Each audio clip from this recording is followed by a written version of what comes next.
So he's getting behind the together. scenes. Issa does the first one, making her mac and cheese.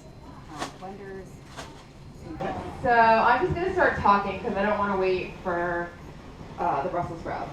I'm going to be making mac and cheese today. Have you guys made vegan mac and cheese? Yeah! Okay.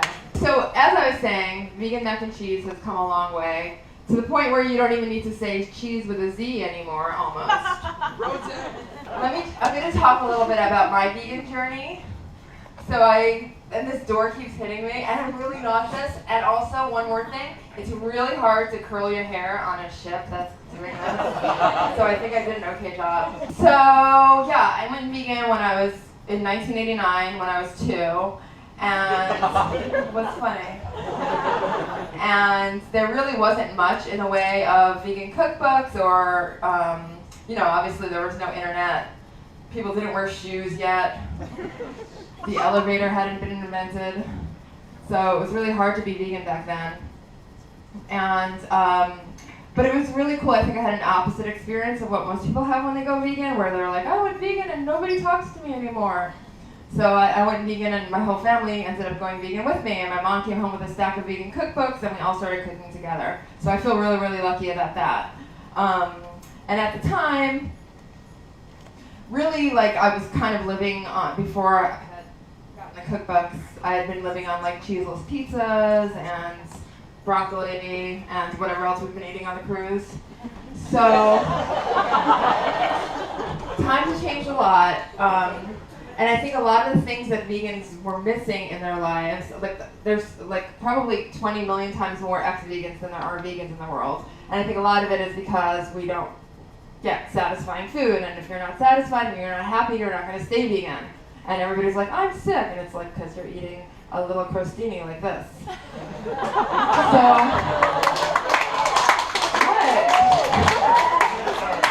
What? Is anybody Facebook friends with my mom? She kind of rocks Facebook. So a lot of the things I started doing was reading non-vegan cookbooks, and just actually learning about cooking and the elements of cooking and what's making all this food so satisfying to people. So some of the things that I decided on, or that are common knowledge, are things like charred things. I think we have this fire good feeling that if we don't have that in our lives, we feel a little bit deprived. So what I wanted to show today was roasting Brussels sprouts and bringing out some of that char, and just talking a little bit about how to do things like that, how to make it taste like. I don't think the word meaty is a bad word. I think it's always a compliment. So I like trying to even make my Brussels sprouts taste meaty, make my veggie burger taste meaty, make it taste give it some flavor. And then creaminess, which I'm going to talk about. Cashews are a really excellent source of creaminess. It's basically a little vegan cow. My favorite kind of cashews to use are raw and roasted. So we have roasted for you today, but it's still going to taste good. Just getting creaminess and getting that feeling from when you eat ice cream, have it, I think especially in the early 90s, late 80s, there was a lot of graininess going on, and people being like, this is sweet sand is pretty good. I could do this for the next 25 years. Cashews are a great way to get that in there, and you'll see, hopefully, in the samples how creamy that can be. Using thickeners like cornstarch, a little nutritional yeast, because the other thing that I think old school veganism messed up a little bit was putting nutritional yeast in everything. There's 2 cups marinara sauce and 4 cups nutritional yeast. That was a big recipe in the early 90s. So I'm going to start cooking and shut up. First thing I'm going to do is chop an onion, which is pretty important for your vegan. This knife is not happening. I'm going to chop an onion. I don't think it works. Well, I guess this is for the college set. You can chop an onion with anything. Can you guys see what I'm doing? My hands? Oh, can you see my mani-pedi? So the best way to chop an onion, first of all, make sure you have a sharp knife. I didn't bring one on board. Well, actually, to be honest, my one at home is not so sharp anyway. So cut it across, and then just with your very sharp knife, do that. Just forget it, I'm not gonna show you how to do this. You figure it out. Oh, and just like caramelizing the onions. I think oil is super important. I think like having fat in your diet is super important. So I go ahead and do that. I don't know when this like somehow, even though vegan food has come so far, we've also gone back to this like, don't use oil, don't use anything. And these are all vegan ingredients that are delicious, have been used for thousands of years, and help stuff taste good and help people stay vegan. So I like to caramelize my onions in oil. Anti-everything. I use lots and lots and lots of garlic. Yay! Yeah! Thank you. The garlic did all the work and I took all the accolades. So I'm just going to use this as the base for my mac and cheese, for my creamy sauce, to get some flavor in there. So I just added some pizza seasoning, which is basically fennel, some oregano, thyme, anything from a Simon and Garfunkel song is in there. So you can get a pre-made pizza mix, or you can just make it yourself. So this is roasted red pepper mac and cheese, so it's kind of like got a pizza flavor to it. What else am I gonna do?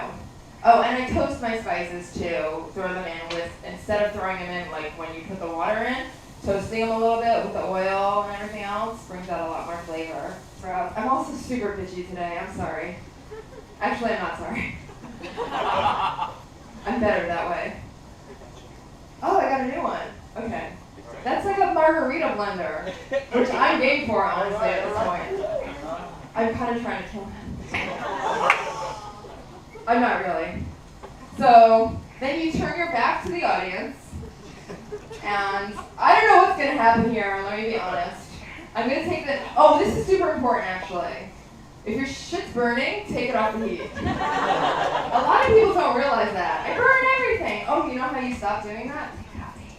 So, what I've done is soak these cashews. If you have a Vitamix and you're super rich, you don't even need to do that step. You can also boil them for like half an hour. Dude's wearing a Vegan Omaha shirt. Represent? Yeah! What'd you do there? Exactly. Well, thank you for stopping quick enough to pick up a Vegan Omaha shirt. So these cashews have been soaked and they get really tender, and basically you can even see when you break them apart they're super crumbly, and you can just toss them into the blender. Into any type of blender should be able to do it, even a margarita blender. Woo! You guys want to ask me questions about anything? Because I'm a really good life coach. I have a question. Okay. Let me like scream. But aren't you technically sauteing the onions, not really caramelizing them? Well, like you saute and caramelize at the same time. Caramelizing is what's happening to the onion. Sauteing is more like the technical term for, you know what, to be honest, sauteing, the technical term for sauteing is that it just sits there and you're not even stirring it. So it kind of doesn't even mean that. But caramelizing just means you're bringing out the sugars, that's all it means. So I'm bringing out the sugars by sauteing. Smarty pants. Favorite color is purple. I'm Aquarius, but I don't believe in that. So I just put the cashews in there. The next thing I'm going to do, I was supposed to have cold vegetable broth, because if you add hot vegetable broth with cornstarch, it'll plump up and life will be over. But I don't have any cold vegetable broth, even though I asked for it like 2 hours ago. And it's right here on the thing. And it says cold. I'm sorry, are you guys getting mad at me? Is Francine in here? Hi, I love you. Thank you, you're doing a great job. How'd you start the post-punk kitchen? Oh, so, how did I start the post-punk kitchen? So in, like, I don't remember what year it was. It was the early 2000s, and I was just kind of bored and thought I would start doing a cooking show, and that's kind of pre-internet. I'm adding the cornstarch. This should be vegetable broth to give it a little bit more flavor, but we're just doing water, which is fine. I'm adding the cold cornstarch to the cold vegetable broth to the cornstarch. You know what I'm saying. Oh, so yeah, I just started doing a community access cooking show. And I think a lot of people are always like, how did you, like, I mean, now with blogs and coming with book deals and all that sort of stuff, people are like, how did you monetize? And I like, when I started doing it, I was like, I love cooking, there's no vegan cooking shows, I'm just gonna do this. And then I got lucky. So now I'm gonna blend it. Oh, I'm gonna put a little nutritional yeast in it, just a little though, because I don't like to overuse it, but I definitely think it adds like an umami-ness, like a cheesiness, savoriness that nothing else vegan does. So I like to add miso too sometimes.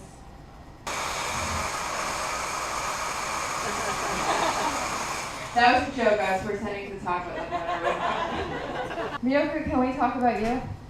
There's nothing to say. Okay, I've said it all. Are you like, now what am I going to talk about in my demo? They know everything. How do you make cruciferous things unfarty? How do you make cruciferous? You just go with it. Basically, once you get your cashews blended, you just rub them between your fingers and see if you feel any graininess at all. And everybody like posts on the Post Punk Kitchen message boards, mine was grainy, and it's like, blend it more. Blend it more. The next thing theoretically that I would be doing is adding some tomato paste because I think it adds really great color. Turmeric, or however you pronounce that. Again, for the color mostly. A little mustard powder for flavor. What else do I got here? I'm just going to add whatever I have. Salt, because the vegetable broth didn't happen. And the roasted red peppers, which I roasted this morning. No, I didn't roast them. I don't know if they're really roasted. And then you add everything to the blender. And then I should also add the garlic and everything to the blender, but it's small. Tell us about Modern Love. Oh, Modern Love. Okay, so I have this awesome restaurant in Omaha, Nebraska. Woo! Pretty, we call it swanky vegan comfort food. Everything's from scratch, which I think is really, really, really important in vegan cooking. Like, we've got a lot of convenience foods that, like, chefs are using. I think convenience food is for, home cooks. It's fine, but please don't write a cookbook and put, like, your favorite store-bought vegan cheese and favorite chicken cutlet. This is chicken parmesan. So I'm just dissing everybody. So we do everything from scratch, and it's great because it's in Omaha, so it's like lots of people's first exposure to vegan food. We do a mac and cheese there that comes with cauliflower ribs and kale and okra and pecan crusted tofu. It's really good. And in the same week, my manager had a baby. Another waiter is getting married, and I stole our best waitress. So last night we had to call the bartender from next door. We have a bar next door, and tell him to come bus tables. So now you can see it's nice and bright yellow, which is what you want in your mac. It could be a little bit more blended, but it's not. So it'll thicken up from the cornstarch and the cashews cooking, and it'll get nice and thick and creamy. So while that's happening, I'm just going to start some Brussels sprouts, which are the vegan French fry. I'm going to cling to a little bit. That's a joke because French fries are already vegan. Did you name the restaurant after the David Bowie song? No, the restaurant, kind of. The restaurant, we say it's modern, it's classic foods made with a modern twist and love. What else is on our menu, Kels? Oh, we have tons of desserts, all like made from scratch. So our pumpkin cheesecake is made with cashews and tofu and coconut oil. We don't use any palm oil or earth balance or things like that. We try not to use cheater ingredients and just show people like, you can make these things with grocery store ingredients. You don't need to rely on heavily processed things or fakey things. So, I don't consider tofu to be like a meat substitute. I consider tofu to be like a delicious food. And it's nice to get people in Omaha that maybe have never tried it to start eating it and appreciating it for its own properties. So we don't call it like pecan crusted chicken with an N. How's this cooking demo going? Are you guys learning a lot? Oh, it's okay. I wrote Veganomicon. You're like, oh, I don't care. It's a really good cookbook. It's actually, I don't like that music very much. Do you want to ask me questions about hair and makeup? Yes. Okay. I use e.l.f. a lot because e.l.f. is all vegan, and then I think I have on an Urban Decay vegan eyeshadow and Urban Decay mascara, which is the only good one. Has everybody found that the one it's called like it's called? Isn't that the best one, the purple one? It's the only good one. Do you want to know what my first concert was? Where do you go? 3 times, so I'm super psyched about going to Puerto Rico. Ricky Martin was in the group? It was before Ricky Martin was in the group. By that point, I was like, I'm too old for this. I'm not into Little Ricky. Terry? Nelson? Oh, yes. We wrote a couple of books together. Yeah, she's great, right? She's alright. Yeah, she's the best. I don't talk to her anymore, though. No, I'm just kidding. Yeah, she's great. She just had a book, Salad Samurai, come out, which has revolutionized the way that people eat salads. What's your favorite book so far? My favorite book? Flowers for Algernon. Oh my god. Isn't that good? It's so sad. Yeah. It's so sad. Yeah. Oh my god. If I want to cry, if I want to cry a lot, I read the last page and then watch like Beaches, the last 3 minutes of Beaches. And I'm still here to talk about it. That book is so good. My favorite book of mine is Issa Does It. Yeah. Thank you. Thanks, guys. Just because I feel like after 10 years of doing it, I got a lot better at writing recipes, and also I like that it's all accessible ingredients. And a big thing when I moved to Omaha was realizing, oh, people don't have pomegranate molasses at their corner store. That's weird. So I think it like really helped me make my recipes a lot more accessible. And it made me cook more, honestly, because again, in New York, you're like ordering out every night, even if you cook. It's like, I don't know, do I want to spend an hour and a half making pad thai or 10 minutes on the phone? And then you like hang up and the pad thai is there. How did it get there? How did they know? So moving to Omaha was really helpful for that. Moving to Portland, not so much, because then you're like using truffle salt and everything. What's one product that you would love to see veganized that either hasn't come out yet or Yes. hasn't been done well? Okay, Pie in the sky, holy grail type. yes. Well, I feel like I would say vegan macarons. That's how you pronounce macaron. But I feel like the Sweet Marisa in New York, so delicious. Those are so good. I order those. I don't care if they're $4 each, because I make that vegan cookbook money. But so I would like to see a cheaper, more mainstream macaron.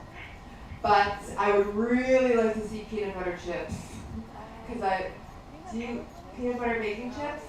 Oh. So when I first went vegan, this is crazy, we have them. Yeah, and then they disappeared. And then I'm like, you know what? I will get rid of all this fake cheese for one peanut butter chip. Talk about that, what's that chili? Oh, chili and cinnamon rolls. So has anybody had this? No. Okay, I have another question. Is anybody here from New York or around? Okay, cool. Did you used to dip your pizza crust in Coke and eat it? Did you do it? You never did that? Okay, I grew up doing that. Maybe it was this one part of Brooklyn where we did that, where we were savages. But I feel like did you ever dip French fries in milkshakes? Yeah. Okay, so it's the same basic idea, and I can't find anybody else that did it. Anyway, I'm getting off topic. So in Nebraska, there's a thing that's chili and cinnamon rolls. So we make this pumpkin cinnamon roll in a big pot of lentil chili, and you just dip this like cinnamon roll in the chili, and you eat the hell out of it. It's so good. It's ridiculous. And it sounds like it doesn't make sense, but it totally does, because it's got like, they both have like a clovey, cinnamony undertones, and there's tons of roast squash on top, and so good. You guys should try it. So I think my work is done here. Yes. I'm gonna have that meet and greet if you still want to come to it. I'm gonna hope everybody's at karaoke. If anybody wants to play like card games or celebrity name game, just find me. I'll play that with you. You guys play Celebrity Name Game? It's like you put names in a hat. Everybody puts Carl Sagan in a hat, and then you're like Cosmos, and everybody's like Carl Sagan, and then you're like Purple Rain, and then you're like Prince. Do you know that game? It's really fun. Love it. Yeah. So we'll play that, and we rented Rosemary's Baby. You know you can rent movies on board, but don't take Rosemary's Baby. We already have it. And don't take Carrie because we want to get that tomorrow. What else can they take? Psycho. We want to watch Psycho. Did people bring costumes for Halloween? Yeah! Oh my, what are people going to be? Is it a surprise? Well, Kelsey's going to be Isa. So at the restaurant, Kelsey gets called Isa all the time. Because we look a little like, except I'm prettier. I'm just kidding. We're eating more banana peanut butter rolls with Kelsey. And check out the sunset.